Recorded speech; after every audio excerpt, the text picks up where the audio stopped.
రైతులందరికీ నమస్కారం. నా పేరు ఇరవైన గురవయ్య. జననీ సీడ్ వారి వెరైటీ 555 అనే వెరైటీ చేసుకున్నాం. ఇప్పుడు గత 3 సంవత్సరాల సంది చేసుకుంటున్నాం. ఏ ఇబ్బంది లేదు. పుచ్చు కానీ, చిక్కటి కాపు, సన్నగా పత్తి తీసుకోవటంలో కానీ బాగుంటుంది. కాంట కూడా బాగా వస్తుంటుంది. 3 సంవత్సరాల సంది చేసుకుంటున్నాం కాబట్టి చెప్తున్నాం. ఏ ఇబ్బంది ఉండదు. బాగుంటుంది వెరైటీ మాత్రం. మీరు పత్తి ఎన్ని ఎకరాలు వేస్తారన్నా? మేము 10 ఎకరాల దాకా వేస్తా ఉన్నాం. 10 ఎకరాల దాకా వేస్తారు. ఇది ఎన్ని ఎకరాలు పెట్టారు? 5 ఎకరాలకు పెట్టుకున్నాం. 5 ఎకరాలు 15 క్వింటాల చొప్పున దిగింది. 15 క్వింటాల చొప్పున వచ్చింది. వెరైటీ మాత్రం సూపర్ ఉంటుంది. చిక్కటి కాపు, సన్నకాయలు బాగుంటుంది.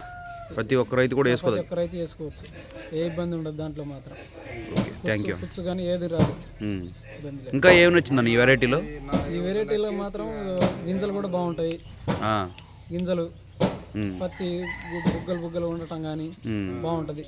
5 కండలు వస్తాయి. అవి బాగుంటుంది. అది ఓకే. Thank you.